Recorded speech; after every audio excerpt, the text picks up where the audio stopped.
So this entry into Traumathon might be a bit controversial, mainly due to subject matter and my opinion on it. So to clear the air, let me first say that Traumathon is a marathon of spooky things that we all thought were scary when we were kids. That includes all of us, and seeing as how I do have quite a few young viewers out there that are either now in college or in high school, Five Nights at Freddy's was the thing that they were exposed to as kids too, so I thought I might include it just to be more inclusive of my audience.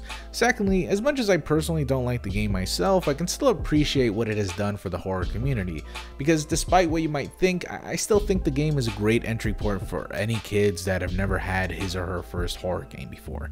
It requires a lot of patience and nerve to actually get through this game. But Goose, you say, twiddling your thumbs around, if you think this game is overrated, why are you complimenting it so much?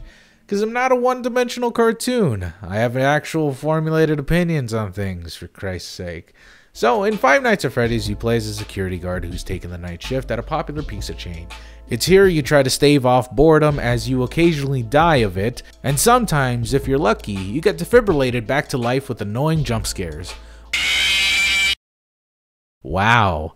Yeah, Five Nights at Freddy's was never really my jam. I remember trying to play this game back on my old Let's Play channel and getting really bored of it super quick. Nothing about it was really appealing to me, honestly. The only thing I kind of sort of liked was the monster designs, aka the animatronics of Freddy Fazbear, Chikorita, and Bubsy. I think it's funny that these animatronics are like part of a new horror genre, I guess. I don't know, it's something I've never seen explored before, so really seeing this again is like pretty creepy. I mean, really, it's interesting. Nobody's ever done this before. I think as kids, we all thought animatronics at those local ma and pa restaurants were stupid and creepy, especially the Chuck E. Cheese one. I personally never got to see those things in action, as I seldom ever went to Chuck E. Cheese as a kid, but from the various commercials I saw as a kid, I really didn't think I was missing out on much, because, well, they look terrible. But I digress. As scary as these animatronics are, nothing about the game actually scared me, so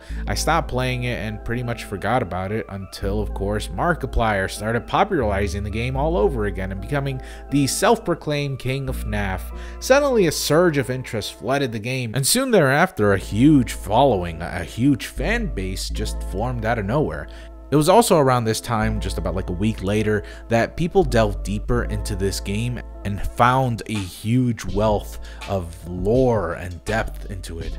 This game wasn't just about a security guard fighting boredom, it was also about the story of a few kids who were violently and brutally killed and stuffed into these animatronics. There was also a huge trove of lore that was waiting to be discovered, and it hid itself well within the game.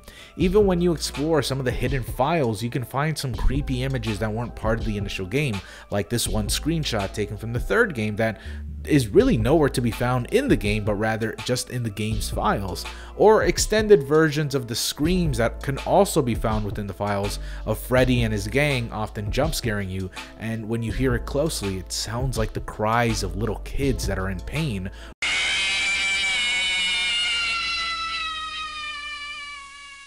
Or, worst of all, this labored breathing that could be heard.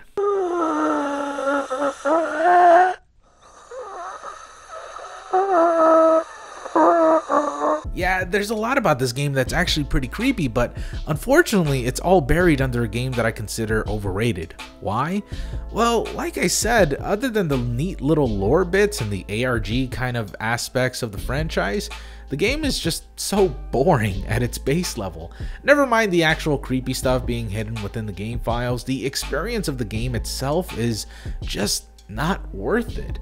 Once you've played a FNAF game, you've essentially played them all. There's no substance to the game, nor is there any sort of worthwhile content at all. It's just a franchise built literally on its deep lore, which honestly runs out of steam by the end of FNAF 3, because it's around this point onwards that the lore begins to get just nonsensical. See, the way this game's story is structured is through cryptic mini-games starting with FNAF 2. The game also has hints of the lore with various audio clips, ominous messages, occasional hidden images, etc. And that's cool and all.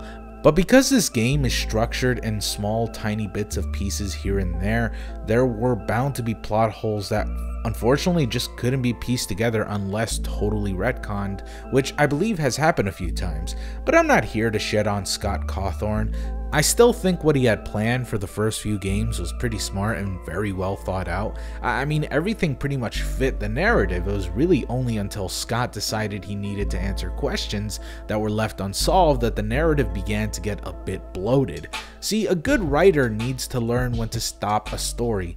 Not everything you write in a story needs context or answers. Sometimes it's creepier to leave certain threads loose for interpretation, and honestly, that can be fun for the audience more so than a nuisance. Yet Scott went out of his way to pretty much answer everything he could, leading to a multitude of errors, some of which he couldn't predict or even remember. Five Nights at Freddy's became a franchise that had far too many entries under its belt in a very short time span, making the franchise tiring and just so bloated. The gameplay also remained largely the same, making the scares suffer a diminishing effect with each new installment. It's not like they were scaring you anyway differently. Hell, even the sound effects for the jump scares remained largely the same. This led to the controversy of PewDiePie and how he just didn't care about the game anymore. I mean, the thing is, like, everyone wants me to play this game to get scared, but after 4 games, I don't know what to tell you. You know there's just gonna be jump scares. If there's something else than that, then maybe I'll be scared, but it's like, if you know what to expect, then 4 times, then they're just kind of like over. Go away. I don't know. This was his biggest controversy at the time. You know, this is all before the you know, that stuff. But for a lot of people, seeing someone like PewDiePie, who was seemingly scared of everything that he played, just not be scared of this huge franchise was just so, like, jarring. But who can really blame him? He says it better himself, actually. If you play the first 3 games, you're practically immune to the jump scares by now. Like, there's no fucking way.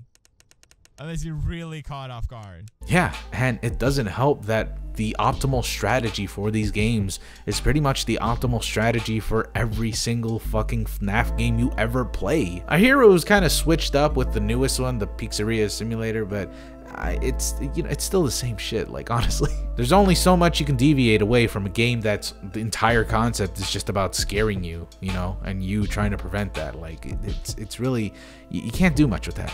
Nonetheless, I acknowledge the game for at least introducing people to a brand new kind of genre of horror, revitalizing this sort of irrational fear for animatronics, a fear that I feel most people who played FNAF never actually had in the first place, especially when you consider the fact that most of the people who played this game were like maybe 10 or 12 years old, and just far too young to actually see animatronics in real life.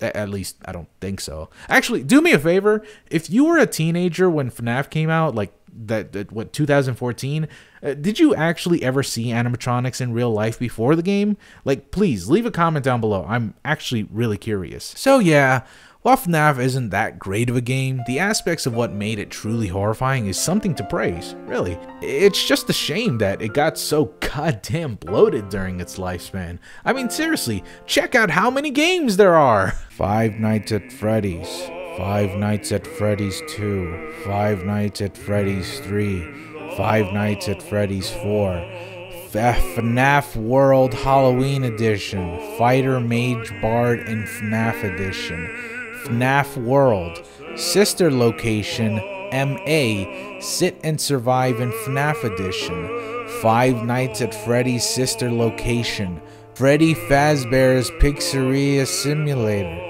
Ultimate Custom Night, Five Nights at Freddy's VR, Help Wanted, Freddy Fazbear's Pizzeria Simulator Pocket Edition, Five Nights at Freddy's VR, Help Wanted DLC Curse of Dreadbear, Five Nights at Freddy's AR Special Delivery, don't forget the novels, Five Nights at Freddy's The Silver Eyes, Five Nights at Freddy's The Twisted Ones, Five Nights at Freddy's The Fourth Closet, Five Nights at Freddy's Fazbear Frights Into the Pit, Five Nights at Freddy's Fazbear's Frights Fetch, Five Nights at Freddy's Fazbear's Frights 1:35 a.m., those aren't even released yet. We still got more on the way soon. Oh boy! For Christ's sake. This really reminds me of those old 80s horror movies that like never stopped having sequels. Oh, Scott, if only you had learned that literally dozens of these kinds of franchises have been made into several different sequels and they all get really bad after a while. So please stop it. You are on the road of mediocrity. Well, seeing as how Five Nights at Freddy's, well, the new one anyways, is coming out soon, we may never actually see this franchise die ever. Like, ever. So, just enjoy the ride as much as you can.